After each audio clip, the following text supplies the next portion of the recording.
Bana mtazamaji wa channel ya Biomedia, tunarifiwa kwamba Billnass mume wa Nandy amekuja kivingine, arejea Instagram na atoa neno kwa waliomuibia mali zake kule Nenga Tronics. Jina langu official Rose D.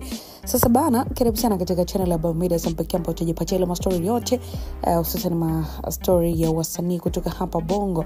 Tunarifiwa kwamba mara tu baada ya kupatia kwa muda mrefu katika mitandao ya kijamii, kurasa rasmi wa msanii wa muziki wa Bongo Flava Billnass hatimaye ameonekana tena Instagram, lakini safari hii ukiwa tupu bila hata chapisho moja.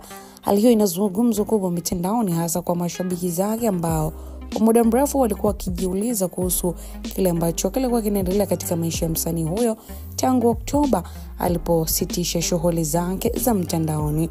Kwa mujibu wa taarifa zilizotolewa na 7 Media, ukurasa wa Billnass ambao awali ulikuwa na machapisho mengi ya kazi zake za muziki, matukio ya maisha binafsi pamoja na matangazo, sasa umebaki ukiwa na posti 4 tu na bila maudhui yoyote yanayoonekana. Hii inaibua maswali juu iwapo msanii huyo amerudi rasmi au bado yupo katika hatua ya kufanya mabadiliko ya kimkakati kwenye brandi yake ya mtandaoni. Kukosekana kwa Billnass mtandaoni kulianzia mwishoni mwa mwezi Oktoba, tutakumbuka, muda mfupi mara tu baada ya tukio ambalo liliathiri sana maisha yake ya kazi. Inaelezwa kuwa msanii huyo alipata hasara kubwa pale ofisi yake iliposhambuliwa na watu wanaodaiwa kuwa ni sehemu ya waandamanaji wa Oktoba 29, hali ambayo ilimfanya jiondoe kabisa katika shughuli za mtandao kwa kipindi hicho. Tukio hilo pale lilibua mjadala mpana kuhusu usalama wa wasanii na namna matukio ya kisiasa na kijamii yanaweza kuathiri watu maarufu nchini. Kurejea kwa ukurasa wake kumetafsiriwa na mashabiki kama ishara ya ujio mpya wa Billnass, na huenda akiwa anajiandaa kuanza upya kwa mtazamo tofauti.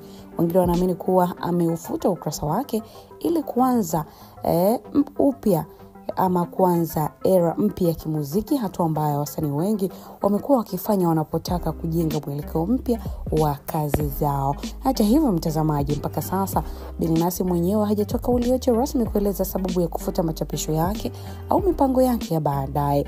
Mashabiki zake wanaendelea kusubiri kwa hamu kuona kama atatoa kazi mpya, taarifa rasmi au kubadili mtindo wa mawasiliano na wafuasi wake. Right now, kiukweli macho na masikio ya wadau wa burudani inaendelea kufuatilia kile ambacho kinaendelea, huku wengi wakiamini kuwa kurejea kwake Instagram ni mwanzo wa kitu kipya katika safari yake ya muziki. Huyu ni Billnass, mume halali kabisa wa mwanamuziki official Nandy. Una lipi la kuzungumza juu yake kutokana na yale ambayo yanaendelea mitandaoni?